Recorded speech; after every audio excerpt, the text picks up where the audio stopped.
Buenos días, continuamos con las exposiciones. En este momento nos acompaña el abogado Javier Freire. Él es intendente de investigación de prácticas desleales de la Superintendencia de Control de Poder de Mercado y nos va a presentar las posibles prácticas desleales en el sector financiero. Bienvenido, abogado, por favor.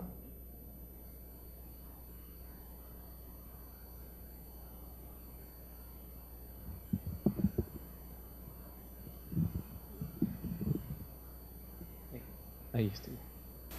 Bueno, buenos días a todos. En primer lugar, quiero hacer un agradecimiento especial a la Universidad Católica del Ecuador por haber permitido que la Superintendencia y la Unidad de Análisis Financiero pueda llevar a cabo este evento, y también agradecer la presencia de los expositores internacionales, principalmente de Argentina, quienes nos están nutriendo con las experiencias que podemos de alguna manera tomarlas como un ejemplo y acoplarlas a la realidad ecuatoriana. Bien, mi presentación está destinada a darles a ustedes un pantallazo de lo que es un poco el tema de prácticas desleales en el sector financiero. Como ya lo dijo el doctor Donoso muy acertadamente, el tema de análisis financiero y el tema de bancos también tiene una de las aristas principales, que es la competencia desleal, y todas las actuaciones que realizan los operadores financieros en el Ecuador tienen algunas aristas que deben ser tratadas y analizadas en el marco de la Ley Orgánica de Regulación y Control de Poder Mercado. En primer momento, y una alerta principal que a nosotros como superintendencia nos preocupó y que obviamente tuvimos la relación con la unidad de análisis financiero, era la creación de entidades financieras ficticias que a través de correos electrónicos y a través de llamadas telefónicas llamaban al público, al consumidor, para que presente y pueda adquirir un crédito con una tasa muy baja de interés, y efectivamente lo que se trataba en este caso es de un delito de estafa. Los consumidores estaban pensando, primero, no existía tal entidad bancaria, y en ese momento lo que como Intendencia de Prácticas Desleales obviamente fue el llamado de atención, y creo que dentro de la unidad de análisis financiero también está el analizar estas conductas que están realizándose en el mercado, que obviamente también detonó el tema de posible lavado de activos, en el tema también de algunas entidades que daban créditos de manera indiscriminada. Entonces creo que esta parte de competencia también tiene y hace alusión a lo que hace la unidad de análisis financiero. Otra de las cuestiones principales que creo que es neurálgico para la superintendencia es el tema de la información. La información que tiene la unidad de análisis financiero es de relevancia importante para la superintendencia, y en ese marco creo que se ha establecido ciertos puentes de entendimiento con la firma de convenios, en donde podamos intercambiar criterios, podamos intercambiar ideas e información de las bases de datos que tiene la superintendencia y la unidad de análisis financiero. Creo que una del resultado de esta interacción interinstitucional es precisamente este evento que como superintendencia, y que me he pedido que les prepare algo de prácticas desleales, enmarcado en la segunda parte. Ustedes vieron en el título, dice Seminario para Prevención de Lavado de Activos y Prácticas Anticompetitivas en el Sector Financiero. Entonces les voy a despegarme un poquito del tema estrictamente de lavado de activos para irnos un poquito a otro segmento, que es las prácticas o posibles prácticas desleales que se dan en el marco de las instituciones financieras. Para eso he preparado una estructura que primero es el análisis constitucional, luego el tema de las prácticas desleales, su tipificación, en qué consisten, y creo que es muy importante también el tema bajarlo a la práctica, a ver casos concretos respecto a lo que ha pasado a nivel internacional, recordando que la Ley Orgánica de Regulación y Control de Poder Mercado tiene apenas una vigencia de aproximadamente 4 años. Exactamente octubre del 2011 fue la promulgación de la ley, y en el 2012 pues el señor superintendente actual tomó función en el cargo y comenzó la estructura de la organización a funcionar. En ese sentido, creo que el tema de análisis de caso va a ir por el lado de la parte internacional, que nos sirve como bien les digo, como ejemplo para la superintendencia, y también como detalle adicional. Uno de los beneficios, por un lado hay los pro y los contra, ¿no? Uno de los contra es que en el Ecuador no existía una ley de competencia hasta el 2011. Obviamente que teníamos una ley andina, a través de la comunidad andina, pero no teníamos una ley de competencia en el Ecuador. Y fuimos uno de los últimos países en adoptar una normativa de ese estilo. Hubieron varios intentos, por temas incluso políticos, se dejó de lado. Y creo que ese es el contra, ¿no? El pro para la superintendencia y para los funcionarios que estamos en la superintendencia es que ya varios países han desarrollado conceptos, han estudiado casos, y prácticamente lo que nosotros estamos haciendo con todos estos seminarios internacionales es conociendo de la experiencia del resto de países y poner en práctica a la realidad ecuatoriana. Luego estableceré algunas conclusiones. Entonces, inicio con la parte y el análisis constitucional, que está enmarcado y también tiene el espíritu en la Ley Orgánica de Regulación y Control del Poder del Mercado. La Constitución dice claramente que el sistema económico es social, es solidario y reconoce al ser humano como sujeto y fin. ¿Sí? Este primer pantallazo es importante porque el sistema económico, a diferencia de otros países, y vamos a ver un poco más adelante con el capítulo de competencia desleal, vamos a ver que la mayoría de oficinas de competencia del mundo y la creación, vamos a hablar del tema antitrust en Estados Unidos, tenía una relación o su fundamento, objeto principal era verificar o sancionar, incluso analizar y prevenir relaciones entre operadores económicos. No estaba dentro de eso el análisis de las posibles consecuencias que se da en el consumidor. ¿Sí? ¿Cuándo se da este análisis? En Alemania, principalmente en Europa. En Alemania fue el primer dato antecedente que vieron que el tema de competencia, el tema de la lucha entre operadores económicos, la competencia también podía, y evidentemente lo estamos viendo que ahora, esa relación también involucra una afectación posible al bienestar general y por ende al consumidor o al sujeto mismo. Y la tipificación de que el sistema económico social y principalmente lo ve al sujeto, al consumidor como sujeto y fin. Más adelante en el artículo 335 la Constitución dice claramente que el Estado regulará, controlará e intervendrá cuando sea necesario en los intercambios y transacciones económicas, sancionará el perjuicio a los derechos económicos, como les dije en el primer momento, entre operadores económicos, y a los bienes públicos y colectivos. Establecerá los mecanismos de sanción para evitar cualquier práctica, puse ahí puntos suspensivos porque lo dice práctica anticompetitiva, monopolios, y lo que me corresponde a mí, competencia desleal. El artículo 54 de la Constitución dispone que las personas o entidades que produzcan o comercialicen bienes de consumo serán civil y penalmente responsables por la calidad defectuosa del producto o cuando sus condiciones no estén de acuerdo con la publicidad efectuada con la descripción que lo incorpore. El artículo 52 dice: la Constitución garantiza a las personas el derecho a disponer de bienes y servicios de óptima calidad y a elegirlos con libertad. Esa es otra de las palabras fundamentales. La libertad que tiene el consumidor en un mercado a poder elegir, a tener la información adecuada y veraz para poder distinguir entre uno y entre otro. Que viene también aparejado a la libertad de empresa, en algunos casos mal llamada libertad de empresa, que hablamos de eficiencia económica llamada por la posible o por la lucha entre empresas en un mercado en el cual lo más óptimo o lo que quisiéramos como superintendencia es que esa lucha sea leal y esa lucha sea por ganar al consumidor con productos de mejor calidad, innovando. La innovación debería ser uno de los principales detonantes de lo que es la lucha o la competencia entre operadores económicos. Entonces el artículo 52 precisa el tema de que la libertad que tiene el consumidor es precisamente tener toda la información precisa y no engañosa sobre su contenido y características. Bien. Esto es importante, el tema de la Constitución, ¿por qué? Ya en el objeto mismo de la Ley Orgánica de Regulación de Control del Poder Mercado, en el artículo 1, cuando habla del objeto, cuando habla de su objeto, la ley dispone que la superintendencia, dentro de sus funciones y dentro de su órbita de acción, está el prevenir, sancionar, ¿sí?, y evitar todo acto competitivo que atente a la eficiencia económica y además que atente al bienestar general de los consumidores.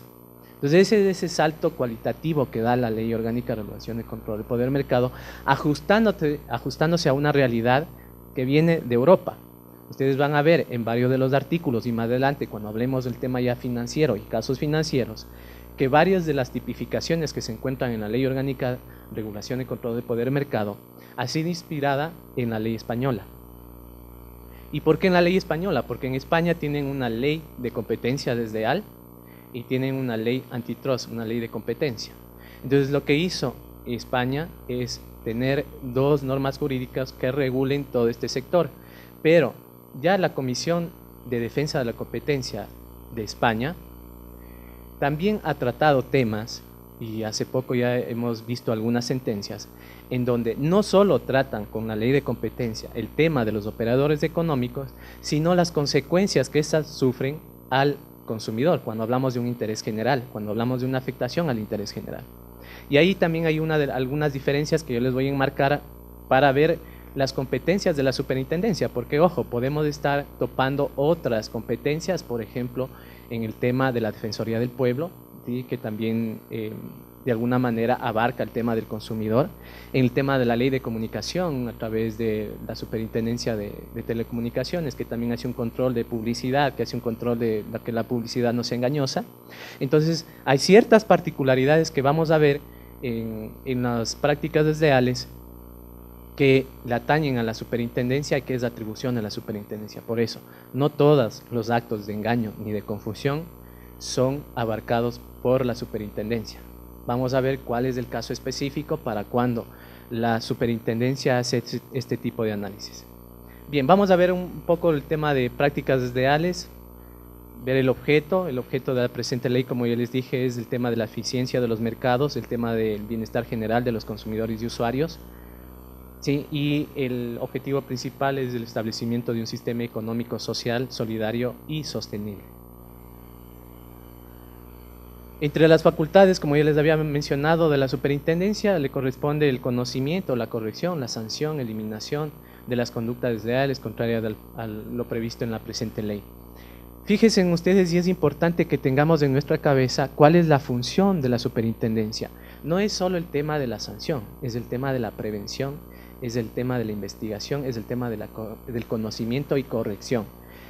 Ya vamos a ver con un video cómo la superintendencia, que muchas veces ha sido mal entendida su función y su característica, que es ir de la mano también de los operadores económicos y también de los consumidores para poder arreglar las cosas por las buenas, como lo llamamos acá en el Ecuador. Y en ese sentido nosotros hemos enmarcado en eso el tema de la prevención y hemos fundamentado todo nuestro accionar desde el superintendente en el tema de formación. Varios seminarios internacionales, congresos y como este, en donde invitamos a la población a que se vaya informando de lo que es la ley orgánica y también a los operadores económicos. Entonces nos enmarcamos en el tema de la prevención.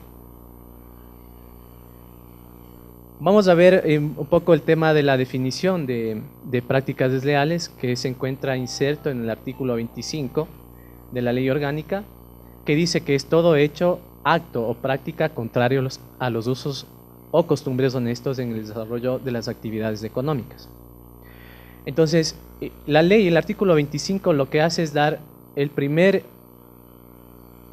puntillazo de lo que es una práctica desleal. Primero nos enmarcamos en el tema de la buena fe. Es todo hecho o práctica contrario a las buenas costumbres, ¿en dónde? En el sector económico, en el mercado.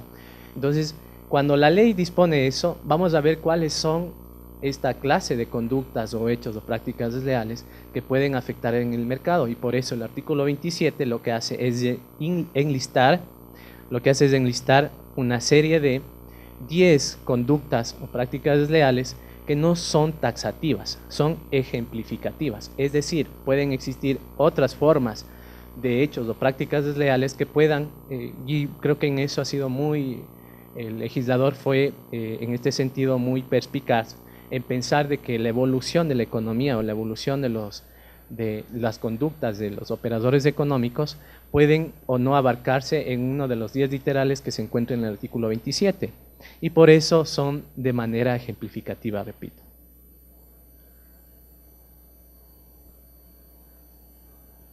Bien, vamos a ver una de los 10 literales y me concentraré en uno solo al final, que es el tema de la coacción, los actos de coacción en contra de los consumidores, que está en el numeral 10, pero voy a dar un primer análisis de lo que son algunas de las prácticas desleales.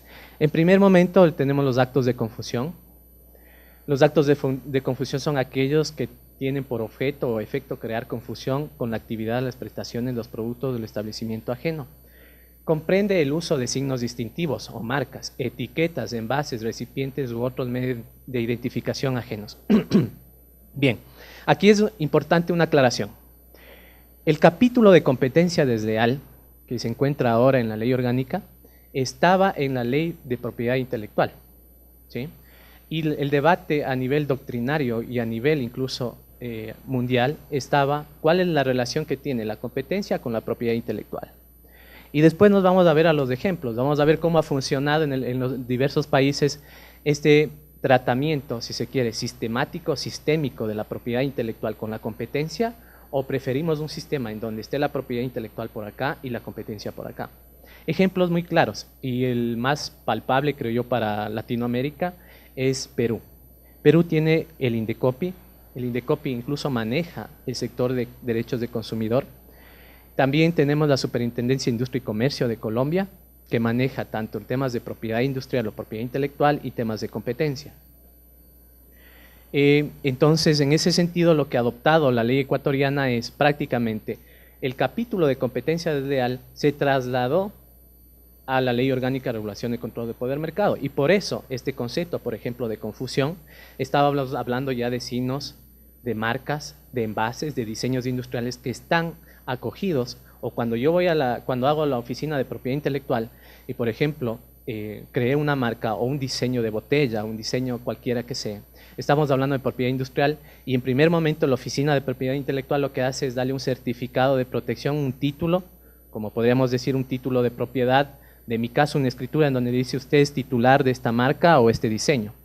Entonces, dentro de ese marco, ya cuando vamos al análisis de temas de confusión y en temas de prácticas desleales, puede pasar de que un competidor se acerque a la marca de otro competidor, aproveche la reputación de un competidor o se acerque al diseño, al envase de una botella, y por ende, en primer momento tenemos una afectación de clase particular, ¿sí?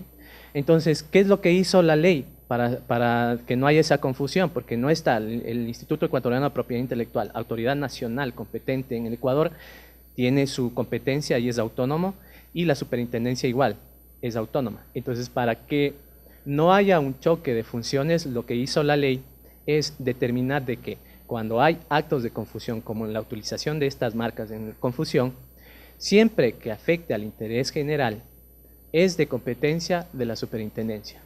Si estamos hablando de temas particulares entre pares que no afecta al interés general, pues es de competencia del Instituto Ecuatoriano de la Propiedad Intelectual. Entonces, en nuestra ley hicimos esa salvedad.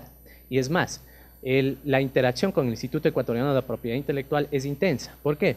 Porque cuando ellos analizan temas de competencia desleal y pueden tener sospechas de que existe una afectación al interés general, la ley establece un procedimiento en el cual el Instituto Ecuatoriano de la Propiedad Intelectual nos envía a nosotros el expediente en consulta, y es la superintendencia la competente en determinar la competencia entre el uno y el otro. Es decir, si el expediente viene a la superintendencia o sigue en el Instituto Ecuatoriano de la Propiedad Intelectual. Entonces, de esta manera, como les digo, este tipo de actos como el de confusión lo puede conocer tanto la superintendencia y el Instituto Ecuatoriano de la Propiedad Intelectual. ¿Enmarcados en qué? En si existe violación al interés general, es de conocimiento de la superintendencia. Repito, y si es entre particulares, es de conocimiento del Instituto Ecuatoriano de la Propiedad Intelectual. Actos de engaño. En los actos de engaño son aquellas conductas que tienen por objeto o efecto inducir error, inclusive por la omisión sobre la naturaleza, modo de fabricación o distribución, características, calidad, cantidad, precio, condiciones de venta, procedencia geográfica y en general las ventajas, atributos, beneficios y condiciones de bienes, productos y servicios de los establecimientos, ¿no? Entonces, aquí es ¿y por qué lo subrayé? El tema de la omisión. Entonces, en el tema de la omisión ya estamos, para ir un poco más allá, el tema de la publicidad, por ejemplo, y eso teníamos un caso que ustedes van a ver en el video. Por ejemplo, si yo publicito un producto en el cual tienen todas las garantías, tiene su registro sanitario, pasó por todas las autoridades para obtener sus debidas certificaciones, pero en la publicidad puede ser que yo omita decir algo importante. Por ejemplo, en el caso de Alcachofa Laón, lo que hicieron es publicitar el producto y dar sus bondades del producto y de lo que podía este producto realizar en el cuerpo humano, pero se olvidaron de que, y omitieron de que el producto por sí solo no iba a generar el cambio que esperaban. Era un producto que iba a beneficiar de que una persona baje de peso. ¿Qué es lo que omitieron? Decirle que el consumidor tenía que hacer, por ejemplo, ejercicio físico para lograr las óptimas resultados que quería la compañía. En ese sentido, la compañía, como van a ver más adelante, se dieron cuenta de que era una omisión y hicieron prácticamente un proceso dentro de la superintendencia, que es el compromiso de cese, que es aceptar que efectivamente estaba cometiendo estaba inobservando alguna norma. Se acercaron, conversamos, dijimos perfecto, se archiva el expediente y tienen que pagar un monto de subsanación, que es de alguna manera un tema ejemplar para que nuevamente el consumidor ahora tenga esa información, y como medida correctiva la compañía lo que hizo es ahora sí dar la publicidad amplia y correcta. Entonces ya ese costo le corresponde a la empresa y efectivamente así lo vienen haciendo. Entonces esos son uno de los ejemplos, como les digo, de la malentendida muchas veces por autoridades y por funcionarios, de la malentendida función que tiene la superintendencia, porque nosotros nos ven como el cuco de la película y cuidado con la superintendencia porque están atrás de los operadores económicos, les van a sancionar. No, señores. El ejemplo, como les digo, y van a ver más adelante, nos hemos sentado con los operadores económicos, hemos solucionado las cosas por las buenas y hemos tenido resultados. Entonces, eso en el tema del engaño. En el tema de la comparación se considera desleal la comparación de la actividad, las prestaciones, los productos o el establecimiento propios o ajenos con los de un tercero, ¿sí? Inclusive en publicidad comparativa, cuando dicha comparación se refiera a extremos que no sean análogos, relevantes ni comprobables. Y es muy bueno aquí la definición de la ley, porque te permite saber qué es lo que sí permite.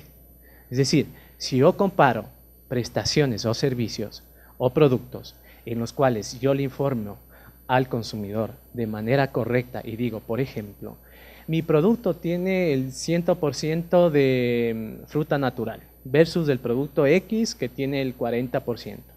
Entonces, si yo voy al análisis y digo, efectivamente la información es correcta, es contrastable y es comprobable, que efectivamente es veraz esa información, entonces el consumidor lo que está haciendo es teniendo la información certera. ¿Para qué? Para hacer uso de su libertad de elección consagrada en la Constitución y adquirir o consumir un producto con la información completa, objetiva y veraz. No sé si me pueden ayudar en tecnología, quisiera mostrarles un video. No tenemos. Bien, quería mostrarles un poco incluso el ejemplo de nuestros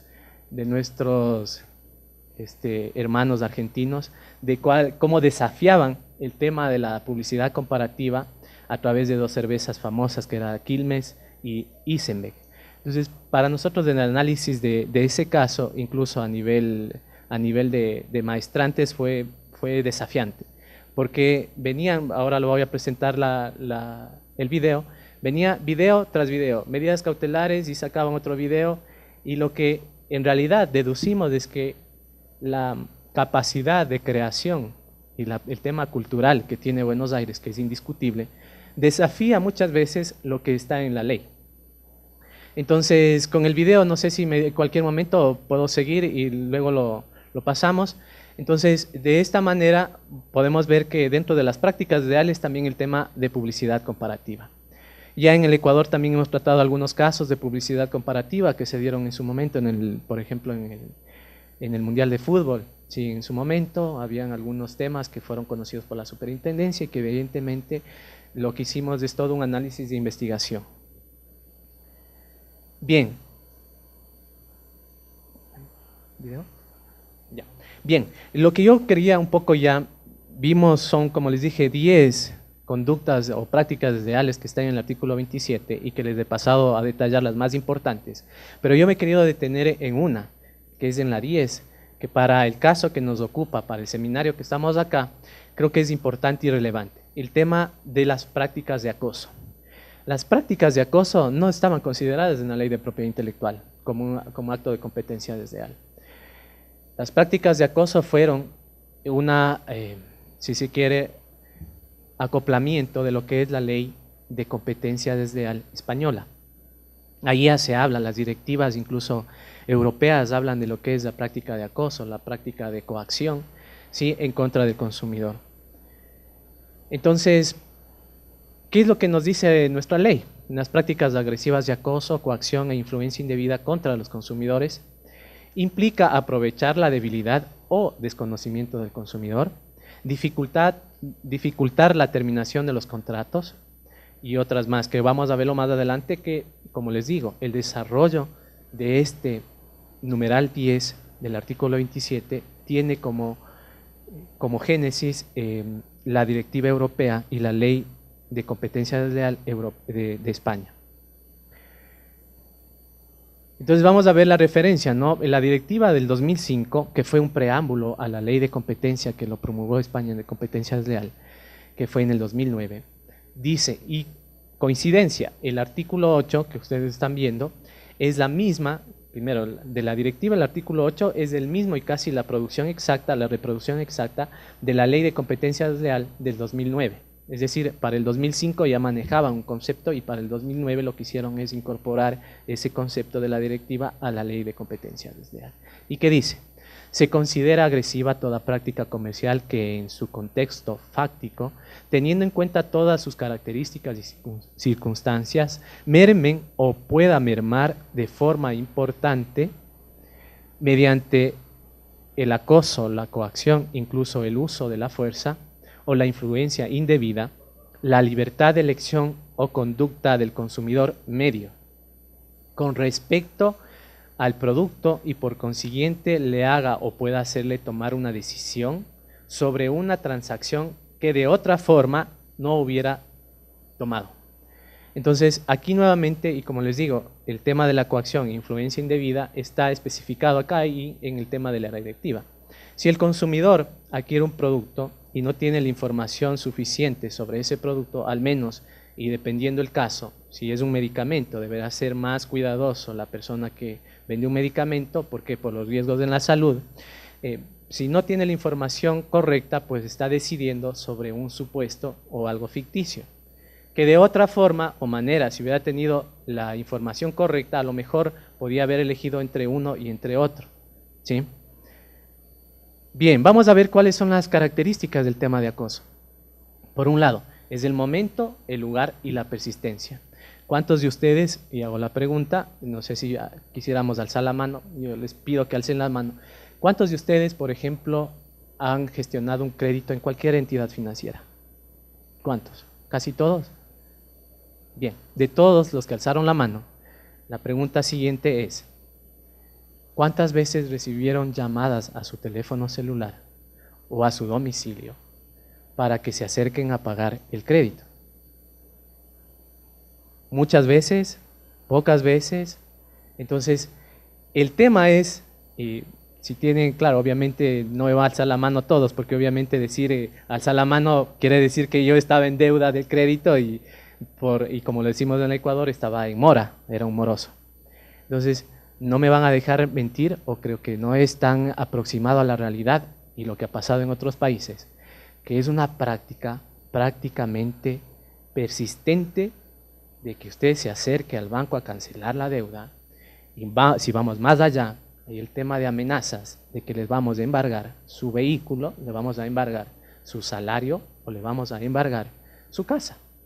Entonces, estas prácticas llamadas de acoso en contra de los consumidores también están establecidas en la Ley Orgánica de Regulación y Control del Poder Mercado. No sé qué pasó con...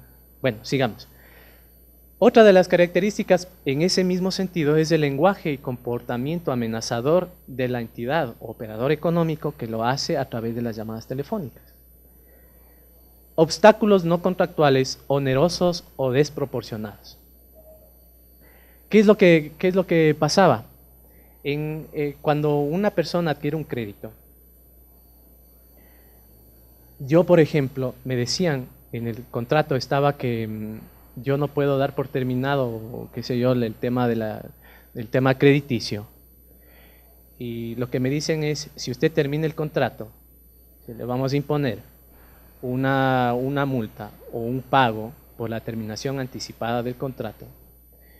Y lo que hacemos nosotros es pedirle al consumidor ciertos requisitos, en el caso de que quieran terminar el contrato, ciertos requisitos adicionales que no son comprensibles, que no son justificados, y por ende ese acto sería un acto desleal en contra del consumidor. Amenazas de ejercer cualquier acción que legalmente no puede ejercerse. Es decir, ¿a cuántos de ustedes a lo mejor les dijeron, si usted no se acerca a pagar el crédito, vamos a tener que embargarle su sueldo? Entonces, obviamente, para el Ecuador, el tema del derecho laboral, el tema a la remuneración es irrenunciable, es inembargable. Y hay otros temas, como en el Perú, el tema de la consignación de un pago. Entonces, cuando la entidad financiera hace ese tipo de amenazas, obviamente al consumidor que no tiene la suficiente información, que no sabe de que una remuneración laboral es inembargable, que no conoce, salvo que sea un abogado, pues, ¿qué es lo que pasa? Inmediatamente es una acción de coacción. Yo voy a ir rápidamente al banco, sacarme dinero de donde sea y cancelar la deuda. Ojo, que tampoco estoy deslindando la responsabilidad que tiene el consumidor o usuario de cancelar un crédito, como debe ser, con la información debida, obviamente. No hay deslinde de responsabilidad en ese sentido. Vamos a ver otras formas de las prácticas agresivas de acoso. Por ejemplo, crear la impresión de que el consumidor no puede abandonar el local hasta haber perfeccionado el contrato. Eso es un acto de coacción. Es decir, mientras yo no firme el contrato, usted mientras no salga no puede salir del almacén, mientras no se haya firmado el contrato. Y puede permanecer horas de horas, que finalmente le terminan convenciendo al consumidor y termina firmando a la final del día, termina saliendo de ese almacén, firmando un contrato que no se sabe muy bien, incluso muchas veces, que son hojas y hojas, que no se sabe muchas veces a qué terminó siendo comprometido. Otra forma es realizar visitas en persona a domicilio del consumidor, salvo circunstancias justificadas. Por ejemplo, una de las circunstancias justificadas sería que yo me acerque al domicilio de un consumidor o de una persona para exigir el cumplimiento de un contrato. Eso es justificado. Le estoy informando que usted en su contrato firmó esto y vengo a notificarle, etcétera, etcétera.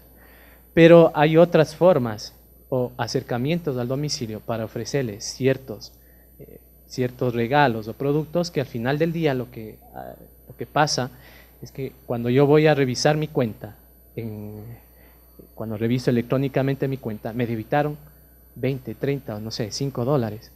Algo que en su momento yo no había aceptado, porque muchas veces dice, es gratis, no le va a costar nada, le dejo la tarjeta, es gratis todo. Yo me hago la pregunta, en esta vida, ¿qué es gratis?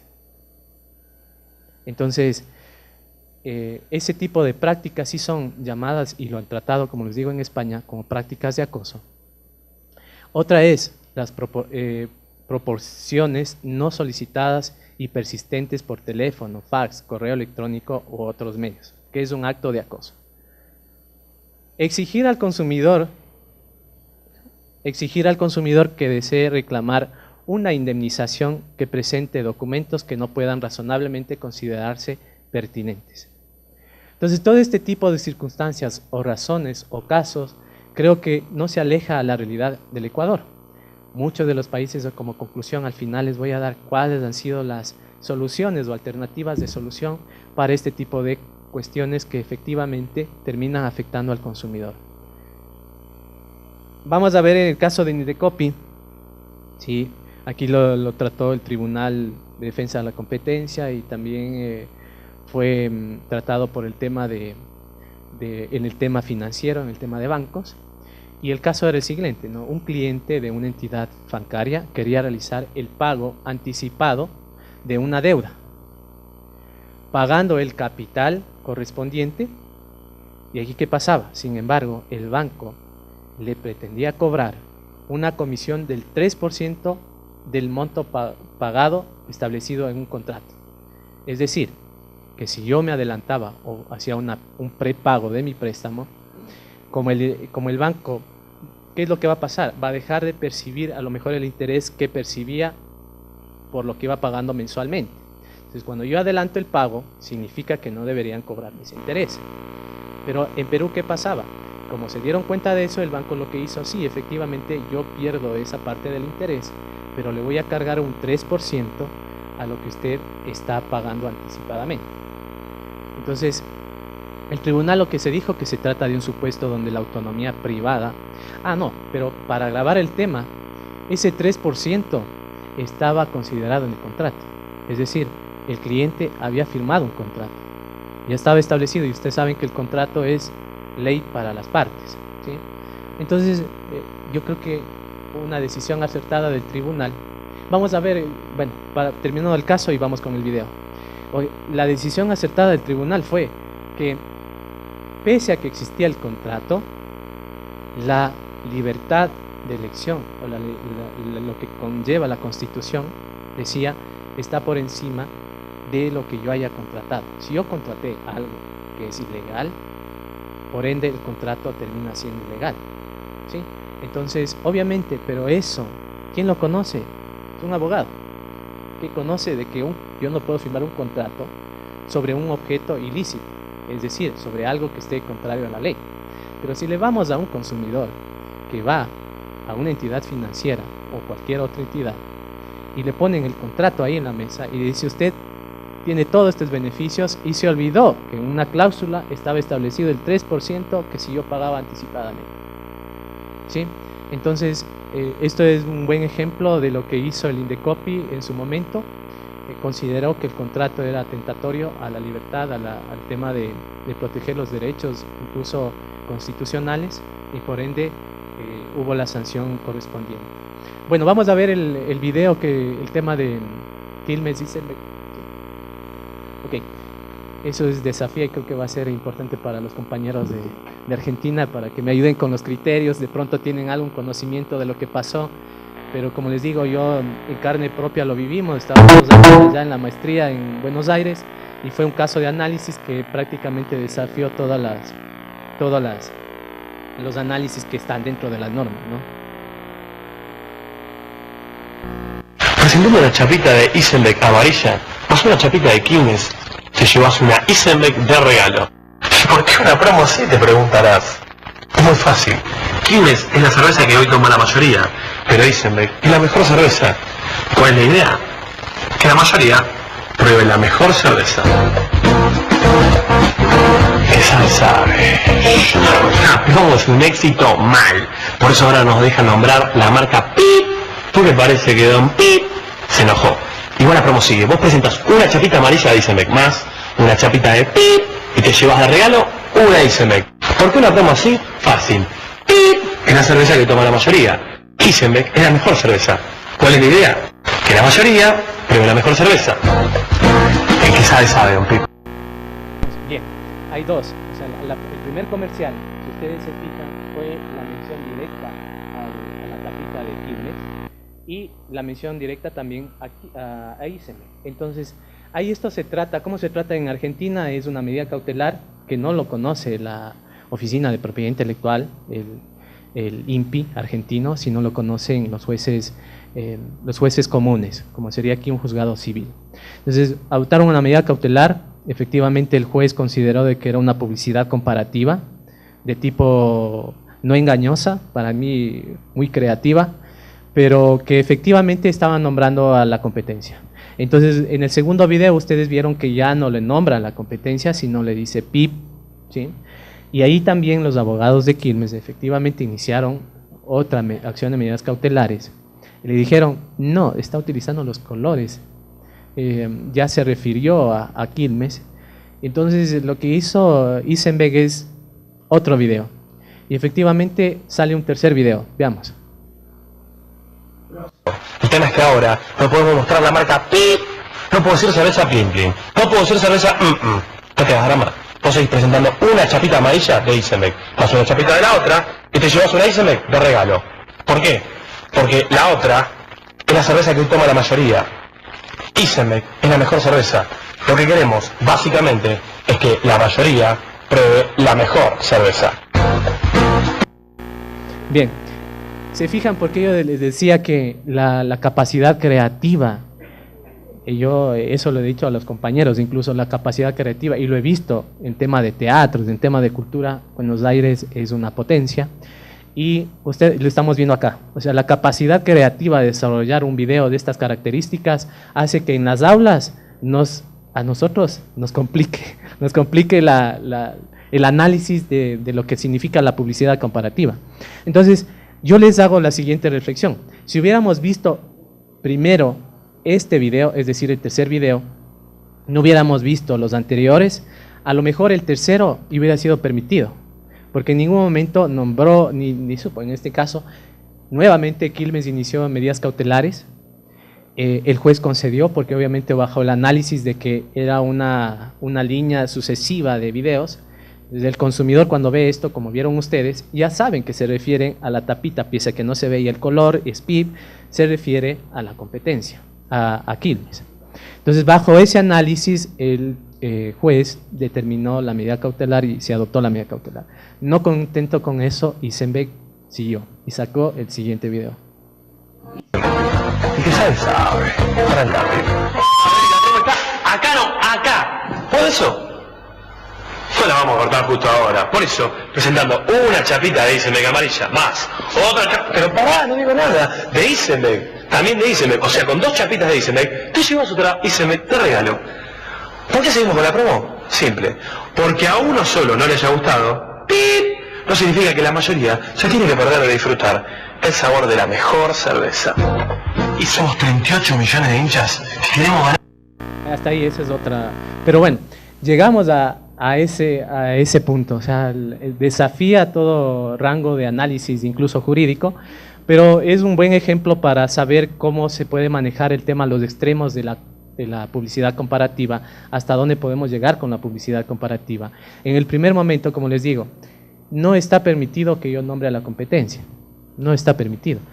Puede estar permitido si yo hago alguna comparación de tipo objetiva. Aquí no está haciendo una comparación objetiva, es decir, no está diciendo mi cerveza tiene 2 grados de alcohol versus la competencia que tiene 5 grados de alcohol, ¿sí? No, acá es otro tema, acá es de alguna forma el aprovechamiento de la fama de la otra cerveza, ¿sí? Pero por eso, repito, si yo hubiera comparado características comprobables, veraces, en el cual yo digo, yo tengo el 2% de alcohol en mi cerveza y el otro tiene el 5% de alcohol, si yo puedo con un análisis técnico comprobar que efectivamente son extremos análogos, es decir, son el mismo producto, entonces es permitido. Bien, podemos poner la presentación para concluir. Voy a las conclusiones y un video más que dura 3 minutos y les pido la paciencia del caso para que puedan verlo.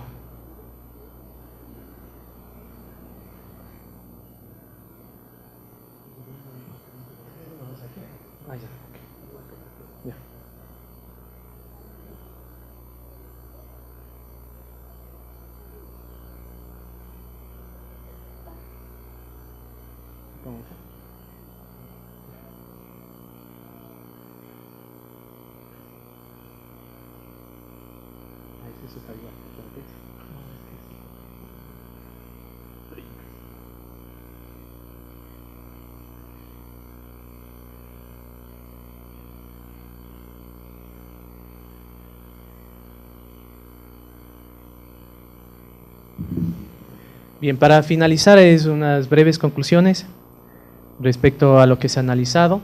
En primer momento, las personas tienen derecho a disponer de bienes y servicios de óptima calidad. No hemos mencionado o pensado que debe dejarse de lado el tema de calidad.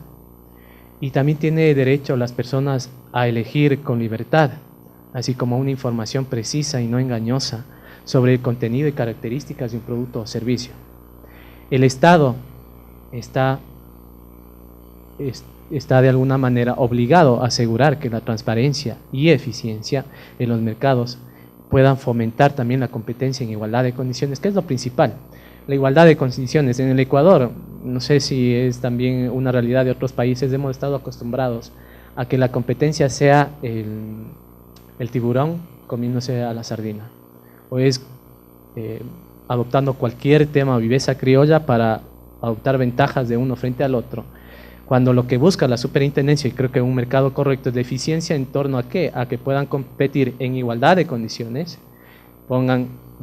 y antepongan los derechos también del consumidor a que tenga una información completa, veraz, objetiva, libre de engaños, y que puedan elegir y que pueda la competencia, que pueda la empresa ganarse al consumidor con información veraz y otorgando al mercado productos innovadores de calidad, y que así hagamos una competencia, y como lo dicen varias leyes de competencia, el tema de la eficiencia económica, la libertad de competencia está por encima de todo, es el Dios todopoderoso y hay que dejarlo ahí. No, o sea, un momento. Aquí también la libertad de empresa, y no creo que es un libertinaje de hacer lo que yo puedo hacer en el mercado y desaparecer a una empresa del mercado y llevarlo a la quiebra, sino una competencia sana, en igualdad de condiciones, y que principalmente beneficie la transparencia del mercado, que se traduzca en beneficio del consumidor para que pueda y tenga y se pueda ejercer esta libertad de acción. Ejemplos prácticos ya los tenemos en Chile, España y Guatemala. Ya tienen y han propuesto leyes para normar los abusos de tarjetas de crédito y empresas de cobranza que cometen hostigamiento con sus clientes, publicidad engañosa que han llevado a varias personas incluso a quitarse la vida. Datos, ya lo han dicho en Guatemala, les invito a ver, ustedes digitan la ley de abusos de tarjetas de crédito, ha ocasionado varias muertes y por eso determinó, y por la urgencia, en presentar una ley ante la legislatura guatemalteca para que no se sigan dando estas muertes. Temas como estos creo que es debate de todos. Creo que la superintendencia con la unidad de análisis financiero estamos en trabajo conjunto para beneficiar tanto a empresas como a consumidores. Una muestra de eso, ya no les dejo palabras, sino también hechos. Les voy a mostrar un video de lo que se ha hecho como superintendencia para que lo vean ustedes, lo vean los operadores económicos, lo vean los compañeros a nivel internacional, de que podemos trabajar mancomunadamente, podemos trabajar de la mano con operadores económicos, con consumidores, y que la superintendencia no está para nada para perseguir a los operadores económicos. Está para crear una economía eficiente, transparente, que beneficie a todos. Así que les dejo con el video y cualquier pregunta al final, bienvenida. Gracias por la atención.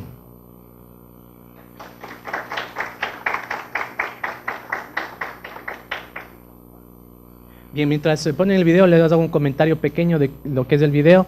Bien, en la Ley Orgánica de Regulación y Control del Poder Mercado existe una institución que se llama el compromiso de cese. El compromiso de cese lo que hace es dar la oportunidad a los operadores económicos que se encuentran, o de alguna manera, incluso algunos lo han dicho, que nosotros es tan nueva la ley que no la conocíamos. En realidad, en el Ecuador y en cualquier país del mundo, la justificación de no conocer una norma no sigue siendo justificación. Se entiende que la ley es conocida por todos y es de aplicación de todos, pero nosotros no hemos sido tan en eso tan apegados a sancionar, sino más bien en conversar. Efectivamente, nosotros queremos a través de estos seminarios de una corta vida de la superintendencia que la gente se vaya conociendo, que los operadores económicos vayan conociendo la normativa, tanto funcionarios como instituciones públicas. Como les digo, la superintendencia no va a poder estar, y eso lo hemos repetido en varios escenarios, la superintendencia no va a poder estar atrás de cada compra y cada venta. No va a poder estar ni con toda la policía ni con todos los ministerios. Esto es un trabajo también de la ciudadanía, de empoderarse de los derechos, y ahora quiero decirles en el Ecuador que ya los consumidores no se dejan. Ahora ya los consumidores... La Superintendencia de Control del Poder de Mercado... Ahora los consumidores, a través de lo que hemos creado nosotros como superintendencia, los comités de usuarios que se organizan y pueden de alguna manera atacar ciertas conductas en el mercado, hemos logrado parar de lleno algunas conductas o espirales que se iban a generar daños en la economía, por ejemplo en el tema de las salvaguardias. Cuando hubo todo este tema de especulación y todo, la superintendencia inmediatamente levantó sus alertas, fue a los supermercados a hacer inspecciones. ¿Para qué? Para justamente garantizar de que no se esté generando una especulación o una espiral de especulación en el mercado que obviamente va a terminar conculcando los derechos ciudadanos. Así que creo que es deber de todos los que estamos acá sentados como estudiantes, como funcionarios, de conocer la norma, de hacer valer nuestros derechos, de presentar las quejas que sean necesarias. La superintendencia incluso ha creado varios links para que ustedes puedan ingresar sus denuncias, hacerlos conocer. Tenemos una línea directa del 159 numeral 2 que ustedes pueden llamar, darnos las alertas y nosotros activamos todos los temas de alerta de investigación. Pero ojo, como les dije nuevamente, la superintendencia, por más esfuerzos que haga, no puede estar atrás de cada compra y solucionando todos los problemas de la ciudadanía. No puede hacer eso, ni tampoco es el fin, es solo un medio. Y en ese sentido, yo les invito a que también pensemos en que no puede estar solucionando todo el Estado. El Estado es un ente que está ahí, a lo mejor es un medio, pero el Estado no puede ser paternalista y estar solucionando todos los problemas de lo que pasa atrás de cada compra y cada venta. Es deber de todos, responsabilidad de todos, informarnos, preguntar y también este tipo de eventos que puedan entre nosotros discutir y generar puentes de entendimiento, no solo con la ciudadanía, también con los operadores económicos. Y les dejo el video para que ustedes vean que el accionar de la superintendencia también está enmarcado en el tema de prevención y no solo de sanción. La Superintendencia de Control del Poder de Mercado promueve la firma de compromisos de cese con el fin de beneficiar a los usuarios y consumidores. Un compromiso de cese es una forma rápida y eficiente para terminar las investigaciones, evitar sanciones y restablecer la competencia. Cuando el operador económico sabe que ha incurrido en una de las conductas sancionadas, puede comparecer ante la Comisión de Resolución de Primera Instancia para reconocer todos o parte de los hechos. Varios operadores económicos se han acercado a la SCPM para firmar compromisos de cese y así cesar sus prácticas anticompetitivas. Entre ellos están Marketing Worldwide Ecuador S.A., Educrecer Compañía Limitada, Atuntaqui Limitada, Confiteca S.A., La Fabril S.A. y Koala Ecuador S.A. Juliet Villa, representante legal de Marketing Ecuador S.A., se refiere a los beneficios que obtienen los operadores económicos al firmar los compromisos de cese.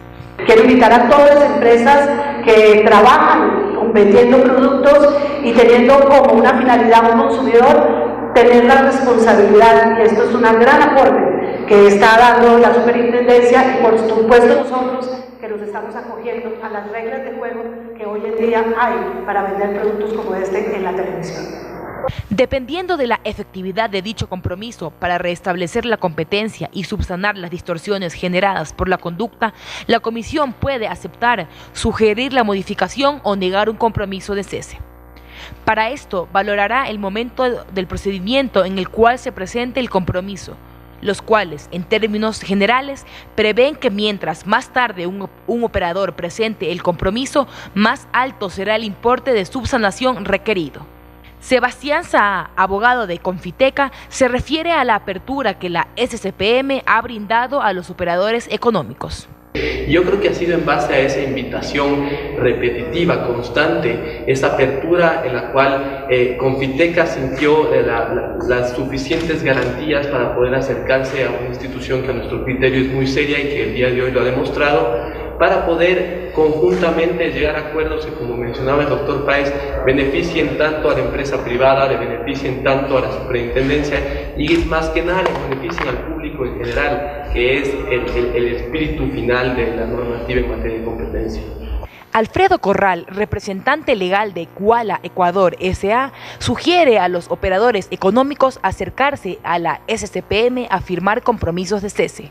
Presentamos este mecanismo de cese básicamente porque confiábamos en las autoridades que se encuentran en este momento en los cargos en los que están. Al nosotros tener confianza en esas autoridades, vimos que la vía era una vía transparente y una vía segura. Así que por eso nosotros, como operador económico y en mi caso como representante legal, sugerimos la presentación de este compromiso de cese y como les digo hace un momento, o les he dicho hace un momento, nosotros nos consideramos satisfechos con el resultado de este proceso. La SCPM invita a los operadores económicos que estén infringiendo la normativa vigente a que detengan su conducta anticompetitiva y firmen los compromisos de cese.